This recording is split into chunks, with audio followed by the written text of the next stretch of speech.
Halo semuanya, balik lagi sama gue, Luis di Krengitek ID. Jadi di beberapa tahun belakangan ini gue lagi cari monitor dengan refresh rate yang tinggi, karena gue itu masih sering main game FPS, dan dengan monitor yang refresh rate tinggi, itu bisa ngasih banyak advantage buat gue di game tersebut. Tapi karena kerjaan gue juga butuh akurasi warna, dan gue memutuskan juga untuk nggak pakai setup dual monitor, karena menurut gue pribadi setup dual monitor itu kurang efisien dan terlalu makan banyak space di meja. Tapi akhirnya gue nemuin satu monitor yang cocok untuk kebutuhan yang biasanya itu susah untuk disatuin. Dan monitornya udah datang ke tempat gue, jadi langsung aja gue unbox.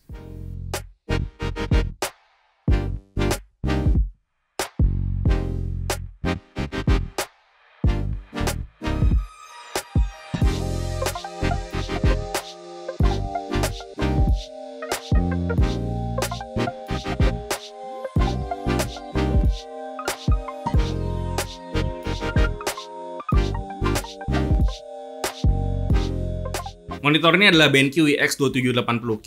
Monitor ini sangat masuk ke kategori monitor yang sangat gue cari, karena monitor ini bisa dibilang sangat versatile untuk segala kebutuhan, mulai dari main game kompetitif, fotografi, video editing, dan juga kebutuhan lain yang butuh akurasi warna. Karena monitor ini punya resolusi 1440p dengan ukuran 27 inch, panelnya IPS, lalu refresh rate-nya 144Hz, punya color gamut 95% DCI P3, dan punya kualitas speaker yang bagus.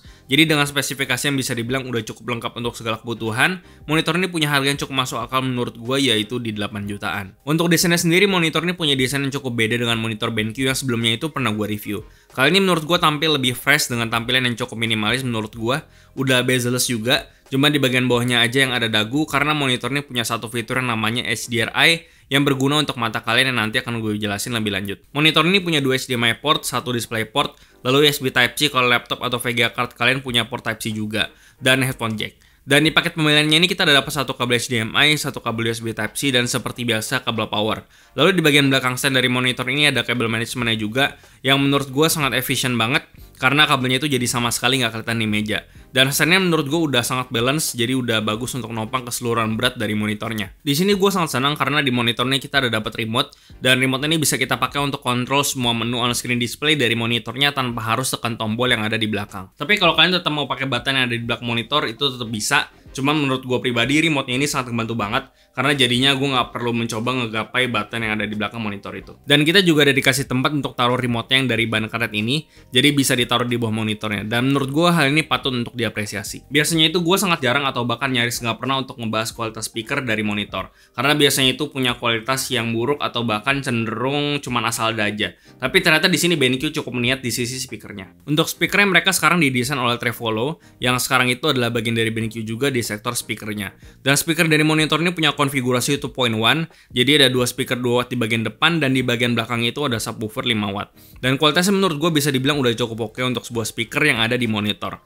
Bassnya itu ada, dan cukup detail meskipun impact-nya itu nggak besar. Dan clarity-nya menurut gue udah cukup oke, dan overall masih sangat listenable dibandingkan dengan speaker monitor yang pada umumnya cuman dibikin sekedar ada doang.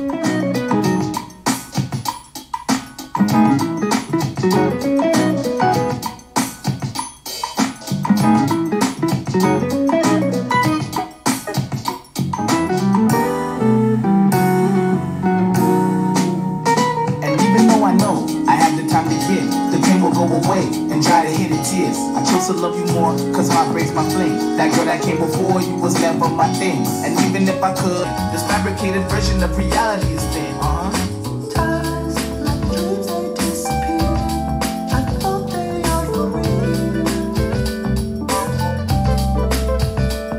But inside, I hold a broken heart, remembering your eyes, your side.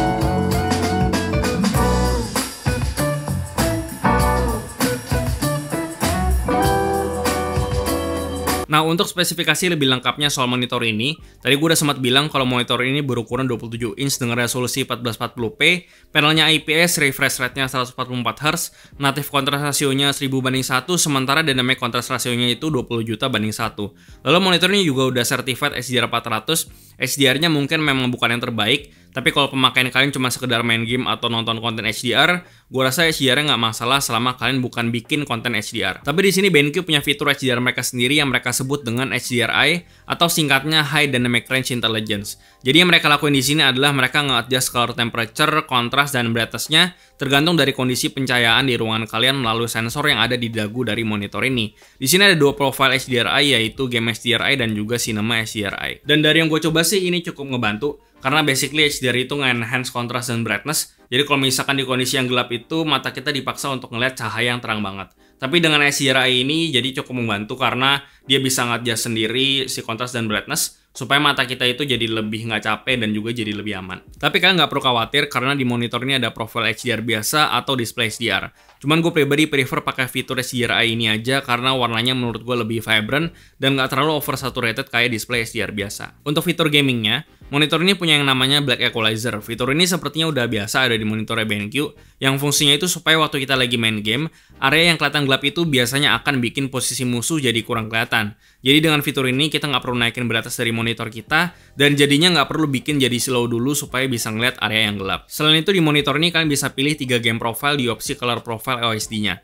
Game 1 ini mereka bilang untuk racing game, lalu game 2 ini untuk FPS kompetitif kayak CSGO, dan game 3-nya itu kayak game-game seperti Battlefield ataupun COD. Monitor ini juga punya fitur FreeSync atau Adaptive Sync dan juga G-Sync compatible. Jadi kalau misalkan VGA card kalian itu AMD atau Nvidia itu nggak jadi masalah. Tapi kalau misalkan kalian pakai VGA card dari Nvidia, kalian wajib pakai yang namanya DisplayPort, dan jangan lupa nyalain settingnya di Nvidia Control Panel. Nah, sekarang gue akan ngebahas soal pengalaman gue setelah pakai monitor ini kurang lebih sekitar 3 mingguan. Dan gue cuma bisa bilang gue sangat puas banget karena akhirnya gue bisa main game kompetitif FPS kayak Rainbow Six karena refresh rate-nya itu udah smooth di 144Hz, dan gue juga bisa ngerjain kerjaan gue yang butuh akurasi warna kayak color grading dan juga editing video karena panelnya ini udah punya warna yang akurat. Meskipun punya response time 5 ms karena panelnya itu IPS, tapi gue pribadi nyaris nggak bisa bedain dengan panel TN 144Hz yang response time-nya itu 1 ms. Jadi ya gue bisa bilang untuk kompetitif FPS, monitor ini gue rasa masih sanggup banget untuk hal itu. Tapi ya meskipun begitu, gue nggak tahu apakah ada gamer kompetitif FPS atau kalian yang bakal beli monitor 144Hz dengan harga segini. Karena sebenarnya kalian bisa dapetin monitor dengan panel TN 144Hz yang harganya itu lebih terjangkau dari ini. Contohnya kalau nggak salah kayak XL2411, dan gua rasa kalau misalkan kalian cuma main game kompetitif FPS, gua rasa kalian nggak terlalu peduli soal warna. Lalu di 2 video terakhir itu gue juga udah editing pakai monitor ini. Gua ngerasanya sih harusnya color grading dan color correction gua harusnya lebih mendingan dibandingkan video yang lalu-lalu. Karena di monitor gue yang lama itu bisa dibilang ya standar banget lah untuk color grading dan semacamnya. Jadi ya gue dengan pindah ke monitor ini bisa dibilang sih upgrade banget untuk gue. Dengan include remote ini bisa dibilang adalah sebuah detail yang baik banget dari BenQ. Sangat gue apresiasi karena bahkan sejak monitor ini sampai dan udah gue pasang di meja, gue udah nggak pernah lagi sentuh monitor ini dan bahkan nggak pernah yang namanya mencet button yang ada di monitornya karena udah ada remote ini. Dan overall monitor ini tentunya akan masuk ke list rekomendasi dari gua, terutama buat kalian yang lagi cari monitor untuk kebutuhan akurasi warna seperti fotografi dan juga video editing. Tapi di sisi lain kan juga pengen mainin game kompetitif FPS seperti gua karena butuh refresh rate-nya yang tinggi. Jadi ya bisa dibilang monitor ini udah cukup sempurna untuk gaming dan juga editing atau produktivitas. Jadi gua rasa itu aja untuk video kali ini. Seperti biasa, kasih tau gimana pendapat kalian soal monitor BenQ EX2780Q di kolom komentar di bawah. Like dan share jika bermanfaat. Lalu follow semua sosial media kami di Facebook dan Instagram, dan juga join komunitas kami di Discord dan juga line open chat. Semua linknya ada di deskripsi. Yang terakhir jangan lupa untuk subscribe. Gue Luis dari Krangita KD. Sampai jumpa di video berikutnya.